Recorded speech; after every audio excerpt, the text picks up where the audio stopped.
So in this segment, we're going to be discussing why those blaming Brexit for Britain's ills are completely wrong. And this is from a so-called academic, which makes this article even more ironic, to be honest, because the guy who wrote this did an arts degrees, and he's out here attacking kind of the university system and all this kind of other stuff when they don't make sense. So he says, speak to anybody in Britain's ruling class these days, and within minutes they'll tell you that the country's problems are all because of one thing, Brexit. And this is a dude, so from the jump, the dude writing in the Express is claiming the ruling elite are complaining about Brexit. He talks about Britain's ruling class and all of this stuff. And when you've got the billionaire Prime Minister and the millionaires in the Tory party running the country, claiming that people like Mogg are not part of the ruling elite is to make the term ruling elite a joke. Glares in Karl Marx. So from the jump here, it's not a great start talking about the ruling elite being mad about Brexit. It don't make sense. Surely if the ruling elite was so powerful, they wouldn't have allowed the Brexit referendum in the first place. Don't make sense. He goes, everything that's wrong in Britain today, from the cost of living crisis to our sluggish economy, from problems in the car industry to the rain in the sky, are blamed on Brexit and 17.4 million people who dared to vote for it. And, it's funny because Brexit caused two of those three problems. Britain is always rainy. It's nothing to do with Brexit. But when you look at the cost of living stuff, according to the London School of Economics, barriers for imports, the non-tariff barriers for imports from the EU have added around £7 billion to people's food bills. That's just the paperwork and the customs. That's not to do with, the other problems like transport and things like that. Great Britain has the highest food inflation in Europe, I believe. It's the highest in the G7, and that includes European countries like Germany, France, and Italy. We have higher food inflation than those countries.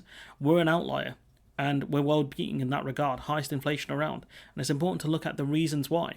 The author of this piece is an academic. It's a disgrace, really. He says, only I don't buy it.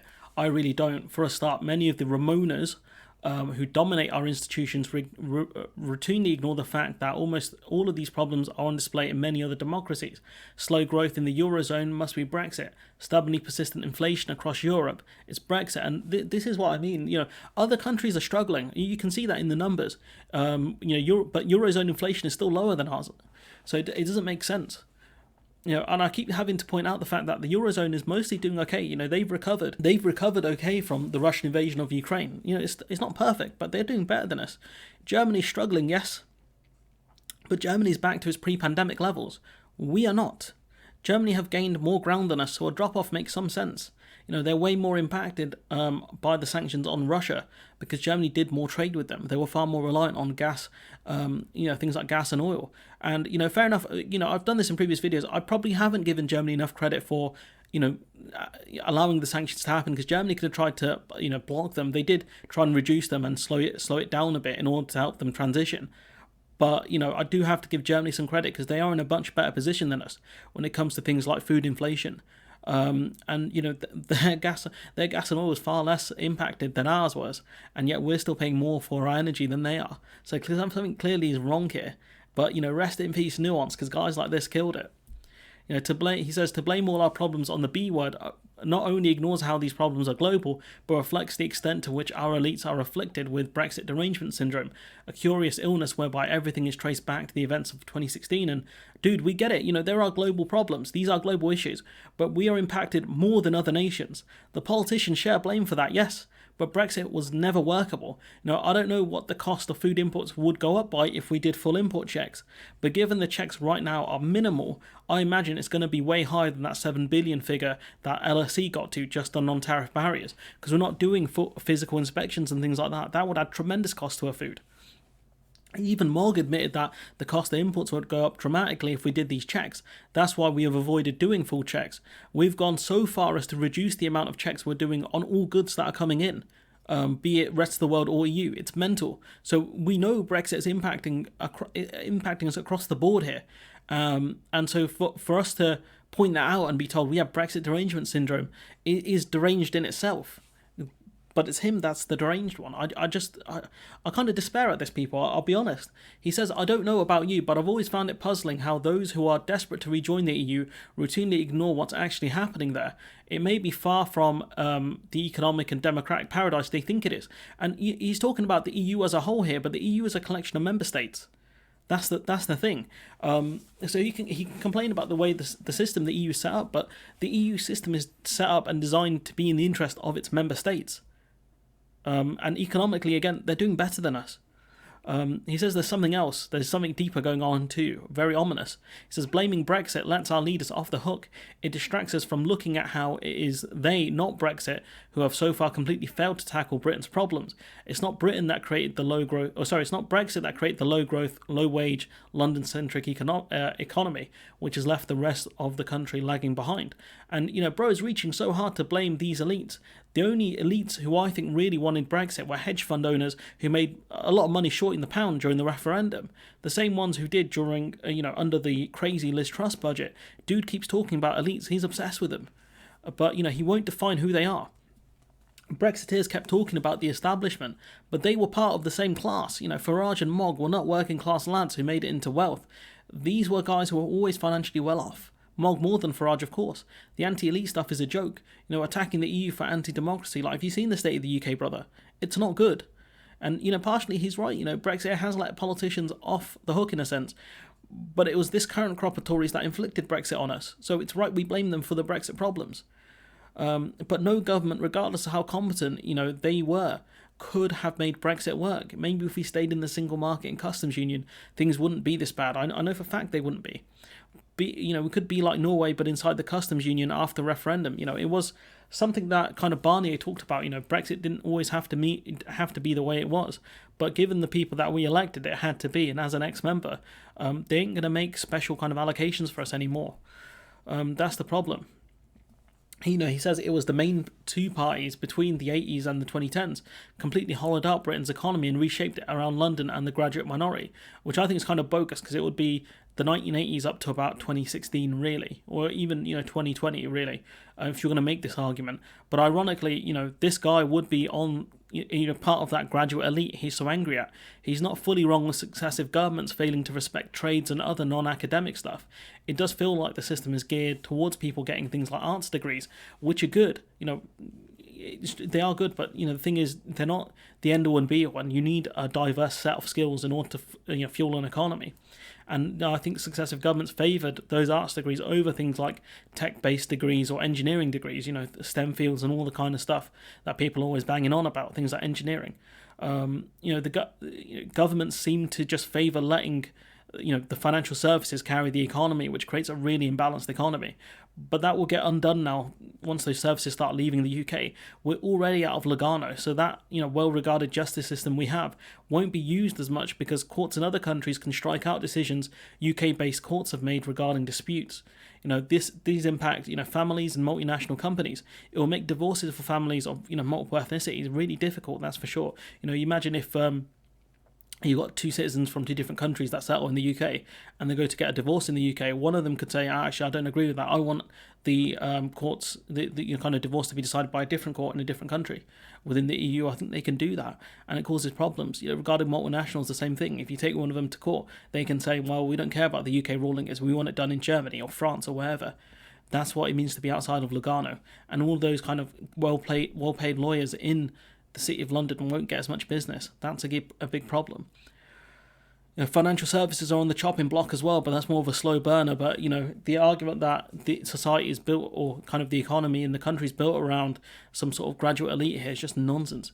He goes, it's not Brexit that created the low rates of productivity and a lack of innovation. And again, productivity is a difficult one. A lack of a labour force right now, with really low unemployment and record vacancies, shows you that we need migration to fill these roles. That's a fact. You can't dispute that. I personally think working 35 hours plus a week with comically low sick pay and other things is burning through workers, especially in a country where it feels like work does not pay. Stress inside and outside of work is killing productivity. I think the lack of mental health care that we get in this country, amongst other things, the lack of physical care does make it harder for people to get back into the workforce. That's something we've spoken about in the past. Maybe we should look at other European countries that are more productive than us and look at how they work. Some of these countries are much happier than us as well. You can't just argue people need to work harder because that's nonsense. That's how you keep burning through people. More hours doesn't always equal more productivity. And these are things that we need to understand as a country. Finally get that working, 8-9 hours a day doesn't really help. He says it was the main two parties who, like a drug dealer, got our economy and businesses hooked on importing cheap migrant labour, removing any incentive to invest in British workers. And partially this is true and untrue. Businesses don't want to train people, and the government also doesn't want to train people. So freedom of movement gave businesses access to workers who are already skilled in the vacancies they have.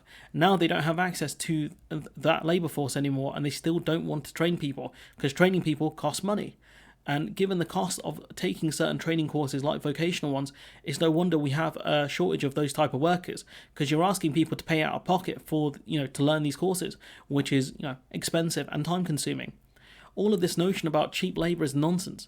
EU countries have access to the same labour force we used to have access to. They don't have the issues we have. Certain countries have much higher productivity we have, and yet they have freedom of movement. That's the problem. Yes, he's right, you can blame governments for that, the lack of training and other things.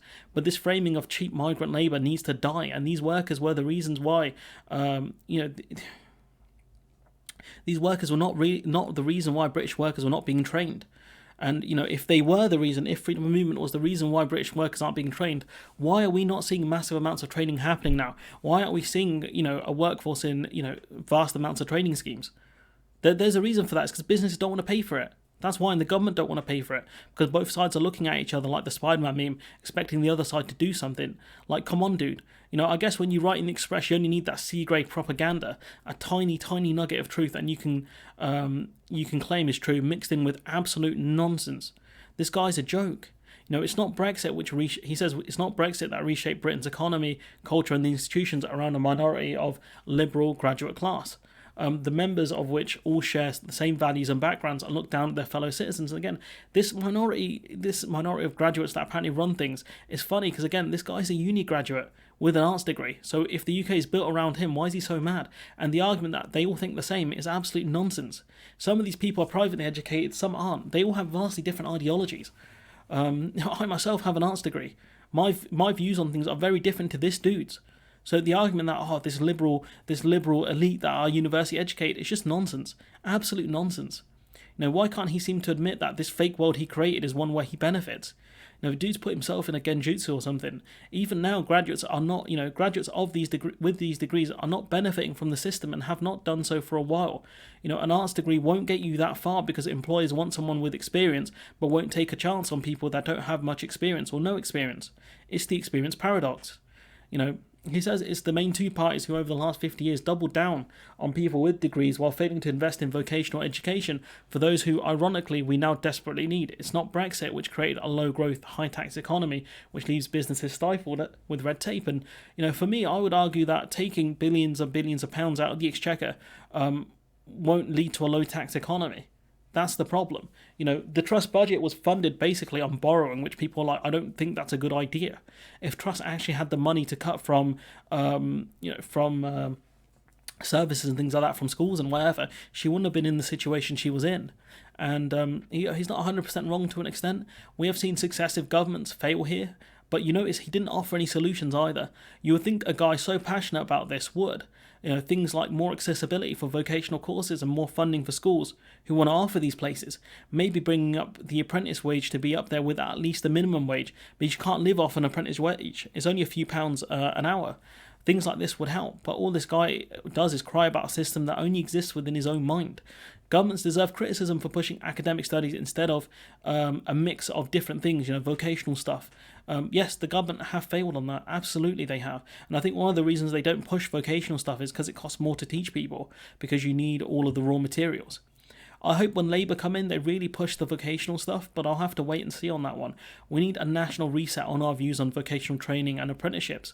We need to respect the people that do these courses and things like that, because we don't have it. And the shortage means infrastructure projects take longer and cost more money because there's a massive staff shortage. Just a basic need for people to be able to go train and retrain in skills without putting themselves at a massive financial loss, both in taking time off work and paying for courses. These are the things the government needs to do. I think in Germany they're actually big fans of the apprenticeship system over there. Things like vocational courses, and there's a reason why their manufacturing sector is still really strong. It's because they value that sort of stuff over there. We don't value it here. We've let so many different sectors and so many different companies get bought up by foreign companies. We've let ARM get brought up by Japanese venture capitalists and SoftBank. What kind of stupid government does that? If the government want people to be trained in certain roles, it needs to put the funding up, put up or shut up effectively. That's the only way you're going to get this stuff done, because businesses aren't going to train these people. Let's be honest, they're not going to do it. Especially when they always live in fear of these workers moving on and finding a better paying job. That's one of the reasons why they won't train people. It costs money, and there's always that fear they'll leave or they'll ask for a pay rise. But if this guy pushing for vocational stuff, I wouldn't be surprised. I wouldn't be shocked if guys like this author were against funding it, against the government funding it via taxation. I wouldn't be surprised at all, because he'll keep crying about it. Businesses aren't training British people. It's like, that's true. There's a reason why the apprenticeship system exists, I think, for business to take some financial hit, but ultimately there's no incentive there, especially in a cost of living crisis. Why would you want to get a job that doesn't pay you well at all? In the hopes that you're going to get skilled up later. It doesn't make sense. You're going to take whatever job you can get that pays like decent for what you need right now, because during the cost of living crisis, you're not worried about the future. You're worried about the present. You're worried about, how much money can you make right now, because you need it to live. And guys like this won't understand that, because what does he know about poverty? This is an academic crying about the academic system, really, complaining about this liberal, university-educated elite, when he is really a part of that liberal, educated elite, and he's running against his own people, and this kind of mythology he's created in his mind that these people are the problem, when it's simply not true. That these people are the elite, and they want to stop Brexit and all of this stuff, and they've caused all these problems. When he's part of it, it doesn't make any sense. Put some respect on the vocational courses. That's the only thing I want to kind of end on. But anyways, I'm going to leave it there. Let me know what you think in the comments below. Like, comment, share, subscribe. Support the channel on Patreon if you can. And hopefully I'll see you in the next one.